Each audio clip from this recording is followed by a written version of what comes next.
1 hour ago, Oprah fled after arrest. Warrant issued Diddy's leaked footage, exposes her role. Just an hour ago, a bombshell dropped. An arrest warrant has been issued for Oprah Winfrey, the iconic talk show host and media titan. Sources confirm she has left the U.S., reportedly fleeing after leaked footage linked to Sean Diddy Combs' arrest surfaced, allegedly exposing her involvement in a broader scandal. Oprah, a figure long associated with inspiration and philanthropy, is now a fugitive. The FBI is tracking evidence that may unravel some of Hollywood's darkest secrets. The trigger was Diddy's arrest in a joint FBI Homeland Security operation tied to trafficking and financial crimes. Investigators reportedly uncovered digital media implicating major names, including Oprah. Insiders claim Oprah paid $75 million to suppress footage, allegedly involving minors in compromising situations. The material long held by Diddy had been hidden until now. As confirmation of the footage's existence spread, whistleblower Jaguar Wright amplified the allegations. Her deleted interviews, once aired by Piers Morgan, vanished after Oprah's legal pressure, but not before fueling outrage. On TikTok and Reddit, users revisit Oprah's 2007 South African school scandal and speculate about deeper patterns. One viral post read, "She's not fleeing for a break, she's fleeing justice." The FBI confirmed a warrant was issued last night, a jet linked to Harpo Inc. Oprah's company departed Los Angeles for Zurich, Switzerland, known for complex extradition protocols. The public is stunned. Why would Oprah flee what was worth $75 million to hide? A former Oprah Winfrey show staffer posted cryptically, "The smile you trusted most hid the worst secrets." Federal agents seized communication logs between Oprah and Diddy's circle. Names like Stevie J appear in relation to private events, allegedly involving illicit activity. Diddy's mansion was raided, and partially deleted footage from hard drives was recovered, escalating the investigation. Weeks ago, Oprah was fundraising for a Democratic candidate. Some suspect political targeting. Others believe insiders began to distance themselves knowing what was coming. Regardless, the facts are stark. She left a warrant bears her name, and the FBI is on the move. Echoes of the Epstein case ripple online, powerful names, missing tapes, sudden disappearances. The DOJ has labeled Oprah a person of interest in obstruction and evidence suppression. "This isn't about celebrity," one official said. "It's about lawbreaking." Financial trails from Harpo Inc. are under review for the $75 million payout. Authorities believe Oprah didn't act alone. Flight records show her and Russell Simmons at a remote Bali airstrip shortly after Diddy's arrest, raising speculation about a larger celebrity protection network. Jaguar Wright's live streams draw millions. "I told you," she insists, accusing Oprah of using charity as a shield. Her Judge Uncover Hollywood campaign targets Oprah and others. Yet, A-listers remain silent. No public statements, no defenses. Silence is their shield until the dust settles, one PR expert says. Protests erupt outside Harpo Studios in Chicago. Some chant, "You get an arrest," mocking Oprah's famous giveaways. Others hold vigil, lamenting a betrayed legacy. Prosecutors warn that if she doesn't return, charges may be filed in absentia. Metadata from Diddy's servers links to a Harpo Media node in Zurich. Oprah's legal team has called the claims offensive and politically driven, yet won't confirm her location. Aviation records confirm her jet landed in Zurich, where she's reportedly residing in a fortified St. Moritz estate. Swiss media report a high-profile American present in the region beyond the reach of swift U.S. extradition. American media's tone is shifting. Where they once revered Oprah, they now dig into past controversies. Her school scandal guest choices and past lawsuits are revisited. A graduate of Oprah's academy said, "We thought she was magic. Now I wonder what we missed." The FBI is analyzing encrypted communications and financial transfers, building a case that could redefine accountability in Hollywood. As the world watches, one question grows louder. How deep does it go? The Oprah. Winfrey saga deepens as investigators uncover more layers to the alleged cover-up tied to Sean Diddy Combs' leaked footage. With Oprah reportedly in Zurich, the case is expanding into a wide-ranging probe, threatening to expose a network of influence and secrecy. Central to the case is Project Silk, a Harpo and Kierst initiative labeled International Media Risk Mitigation. Leaked emails raise concerns. One message referencing a Paris reel asks, "Are we confident it won't resurface?" Another instructs, "Destroy the backups." A former Harpo IT contractor claims the company kept a digital vault with folders labeled, after high-profile individuals, content that, in his words, shouldn't exist. The footage, allegedly purchased from Diddy for $75 million, reportedly depicts minors' drugs and elites in compromising acts. Swiss financial logs show payments routed through shell companies just before a Harpo server went offline. Prosecutors are now investigating potential RICO violations, citing a coordinated effort to suppress evidence. Public opinion is split. Oprah, new trends alongside Chart Oprah, is innocent.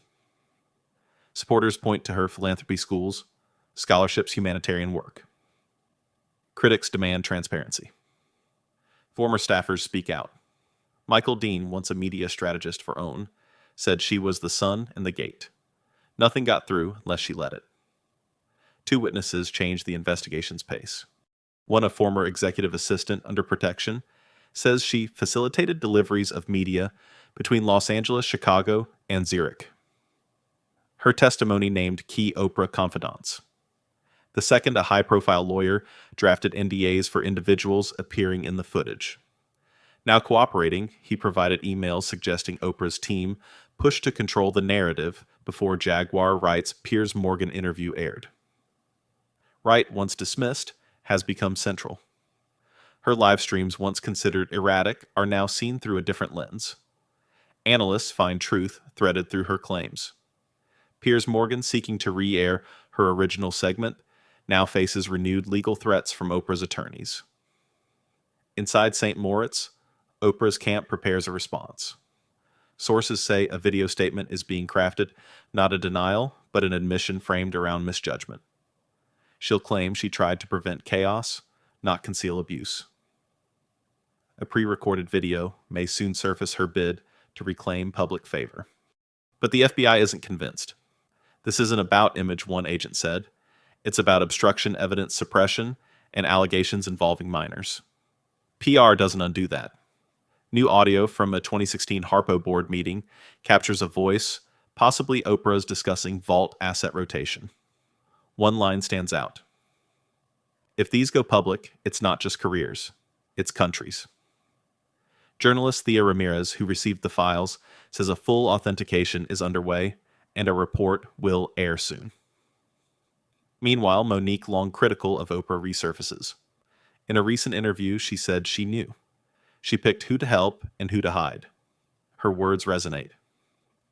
Fans comb through old Oprah footage, noting silences, awkward exchanges, and guests who never returned.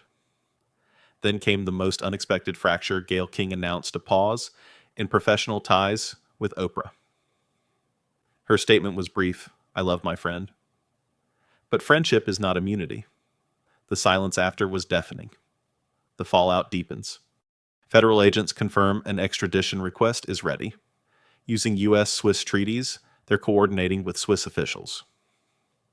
Oprah's lawyers consider a controversial defense: political asylum, citing persecution based on race and gender. Legal experts say the move might delay, but won't prevent her return. Outside Harpo Studios, protests grow. Signs read, "Beneath the Halo." Justice, not celebrity. Media outlets revisit Oprah's history with sharper scrutiny. Her school scandal, questionable guests, and defamation suits. What was once framed as ambition now appears to some as control. The Department of Justice is finalizing its indictments. Switzerland faces diplomatic pressure. If extradition proceeds, Oprah could be returned to U.S. soil within weeks. Her team is exploring every delay tactic. Time is their last weapon. Meanwhile, the evidence builds. A second wave of leaks reveals calendar entries and emails between Diddy's team and Silos Consulting, Oprah's intermediary. One $12.7 million transfer days after Event 47 in the Bahamas is linked to footage investigators believe captures illegal activities. Homeland Security recovered the transfer logs in the raid on Diddy's estate. Though the footage remains sealed by the public, its impact has reached Capitol Hill. Two senators, briefed in a secure Homeland session, emerged visibly shaken. Asked about potential fabrication, one senator replied, "I've seen enough. Justice must follow no matter who writes the checks."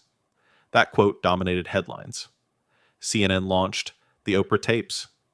BBC aired When Icons Fall. NPR dissected her empire's rise and potential collapse. What was once a fringe narrative has gone mainstream. Oprah is no longer untouchable. Inside her fortified estate, Oprah faces a narrowing path. Her legal strategy hinges on public sympathy and doubt.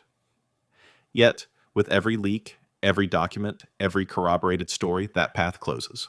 What remains is legacy management, not exoneration. A nation waits. So does the world. Zurich holds its breath. Oprah's legal team pushes for delay, while U.S. prosecutors finalize their case. Swiss authorities confirm the extradition request is under review, citing substantial documentation. Her attorneys argue political bias seeking asylum on grounds of race and gender persecution. Swiss analysts call it a stalling tactic. Behind closed doors, U.S. officials escalate pressure. Federal prosecutors treat the matter as a potential criminal enterprise. Calendar logs, encrypted messages, and financial transfers show a timeline aligning with Event 47, a now infamous private gathering in the Bahamas tied to suppressed footage. A $12.7 million wire transfer from Oprah's intermediary to Diddy's camp was sent 2 days after that event. Though the footage remains unreleased, its contents are rumored to involve underage participants and elite figures in compromising acts. Two U.S. senators briefed in private made public comments afterward. Senator Jordan's quote, "Justice must follow no matter who paid what," became a headline. The media, once cautious, is now relentless. Oprah's PR team prepares a public pivot. A pre-recorded address is leaked to the Swiss press. In it, Oprah admits she purchased the tapes, but claims it was to prevent chaos, not suppress victims. "I thought I was protecting people," she says, citing fear of mass blackmail. Emotional, but calculated, the video garners mixed reactions. Some viewers call it sincere. Others call it manipulation. The FBI is unmoved. Attorney General Luis Calderon holds a press conference naming Oprah as the primary figure of interest in a cover-up spanning 5 entities over 12 years. Charges include obstruction of justice, witness tampering, and conspiracy. Trafficking allegations remain pending, awaiting international victim testimonies. Calderon's statement is blunt. The law applies to all, especially those with power. Angela, once a nameless former staffer, becomes a key witness. Her 2023 tip-off included encrypted emails, ledger logs, and travel records, all corroborated by Homeland Security. She tells 60 Minutes she was hired as a philanthropic assistant, but managed coded travel arrangements for visitors during high-profile events. She wasn't shielding the world from panic, Angela says. She was shielding herself from truth. Her words ignite global debate. The hashtag Ian beneath the halo trends again. Oprah's legacy is being re-examined not by tabloids, but by scholars, survivors, and former allies. College campuses once bearing her name vote to remove plaques. Oprah's honorary degrees are revoked by several institutions. OWN suspends all programming. Jaguar Wright resurfaces. Once labeled unstable, her live streams are now archival fodder for analysts. She was the vault, Wright says, the final wall protecting predators. Her interviews, previously chaotic, are picked apart for verified insights. Even Piers Morgan faces legal heat from Oprah's team for attempting to re-air Wright's original segment. Monique's long-standing rift with Oprah becomes a cultural flashpoint. In a powerful MSNBC appearance, she reiterates her earlier warnings. "I was never in the club," she says. "I didn't play the game, and I paid the price." Her old feud is reframed no longer personal, but principled. Then came Gayle King's bombshell of full suspension of ties. "I need the facts," she said in a short CBS segment. The silence from Oprah's other A-list friends continues. Beyoncé Spielberg. Tyler Perry, none speak. PR analysts call this strategic abandonment. Hollywood is waiting to see if she falls. Meanwhile, leaked audio from a 2016 Harpo board meeting hits social media. In it, a voice resembling Oprah's says, "If these go public, it's not just careers, it's countries." The clip, authenticated by journalist Thea Ramirez, adds weight to theories that geopolitical actors may be involved. Ramirez's PBS report draws 10 million views, reframing the Oprah scandal as a global affair. Protests grow. Outside Harpo Studios signs read "Truth over Halo," "Justice for the Silenced and Icons Fall Too." Candlelight vigils and chants clash. In Chicago, Oprah's hometown, the betrayal feels personal. Federal agents track metadata from Diddy's servers to a Harpo cloud node in Zurich. It reveals 3 terabytes of encrypted footage with timestamps linking directly to known travel dates and Harpo event logs. Forensic experts call it intentional digital sterilization. The DOJ calls it destruction of evidence. Swiss authorities, now under pressure, freeze accounts tied to the $75 million transaction. The path to extradition narrows. Oprah's emergency appeal remains under review, but insiders say approval is imminent. Public opinion shifts. Polls show 60% believe Oprah had knowledge of the footage. However, only 35% support imprisonment. A segment still clings to her legacy books, interviews, and scholarships. Others demand full accountability. OWN remains offline. Corporate sponsors cut ties. Oprah's charity boards dissolve quietly. Staff are dismissed. The fallout is swift, financial, and total. As her legal team files one final motion, a reporter outside St. Moritz asks a question through the gates. "Do you feel betrayed?" A staff member answers. She feels surrounded. Inside, Oprah is no longer planning a comeback. She is negotiating damage control. Extradition may come in days. The extradition order is signed. Swiss authorities, under mounting U.S. pressure, deny Oprah's final appeal. The asylum request is rejected on grounds of overwhelming evidence and treaty obligations. Her Gulf Stream remains grounded. St. Moritz's quiet villas buzz with satellite trucks. The countdown begins. At 6:00 a.m., local time, a convoy departs Oprah's villa. No media, allowed no cameras, only a brief echoing question from a reporter. "Do you regret anything?" She turns her head, then answers. "I regret believing the wrong choice could ever be right." Hours later, she arrives in Washington, D.C., under sealed protection. The Justice Department makes no spectacle. The public does. Screens light up. The Oprah trial begins. Inside the courtroom, anticipation rivals that of the O.J. trial. But this time, the shock is not about the accused's fame, it's about her betrayal of public trust. Oprah Winfrey, a symbol of hope and progress for decades, now stands accused of obstructing justice and suppressing criminal evidence in a network tied to trafficking. Prosecutors begin with digital evidence, a timeline of messages, payments, and server wipes. Homeland Security agents present data from Diddy's seized hardware directly linked to Harpo's Zurich media node. The vault was real. Its contents devastating. Forensic analysts explain how it was systematically scrubbed, not deleted, concealed. Next come the testimonies. Angela takes the stand. Her voice doesn't shake. She recounts her days inside Harpo's philanthropic arm, arranging travel logging names under coded aliases and organizing retreats that weren't what they seemed. Her ledgers match private flight records, aligning with dates of seized footage. "I thought I was helping people," she says, "but I was helping a machine run in silence." Another victim, now 30, recounts being flown to a private event at 16. Her pseudonym appears in Angela's records. Her statement is painful and clear. They stole my voice, then buried the proof. Oprah's legal team pushes back, painting her as a protector, misled by advisors and manipulated by blackmailers. A video from her saint. Morit's estate is played in court. She tearfully says, "I bought the footage not to silence survivors, but to stop further harm." The courtroom listens unmoved.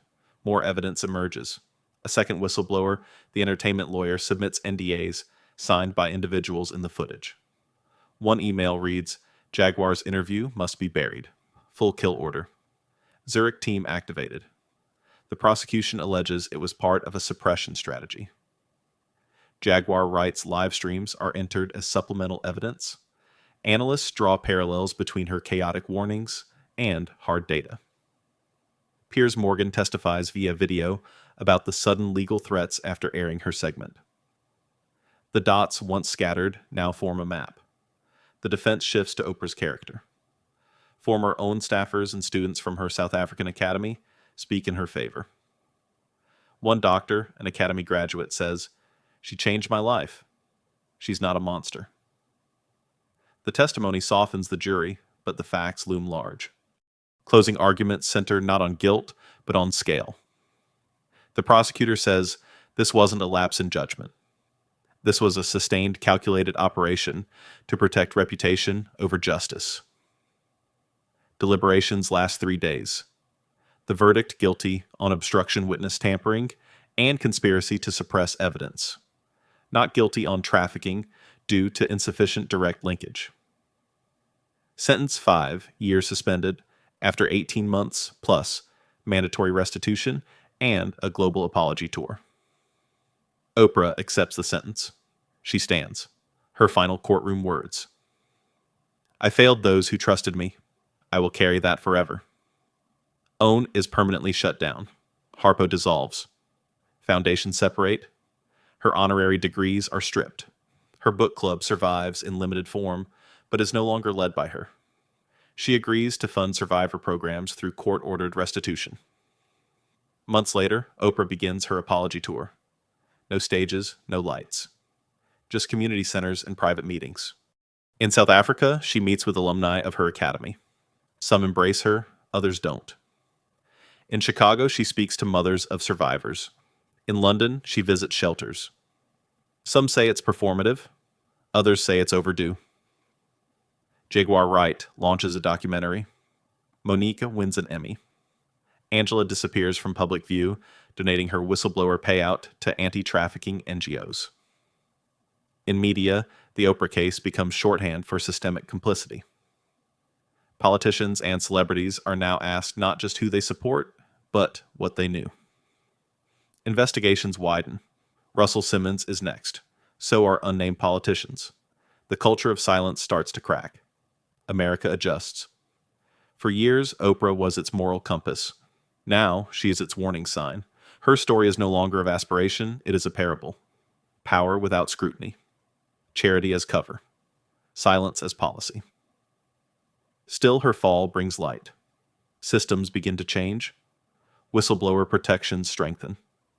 Celebrity worship wanes. Survivors speak with less fear. And Oprah, once the voice of millions, fades into the margins, her last words etched into memory. Sometimes the truth is the only thing strong enough to set us free.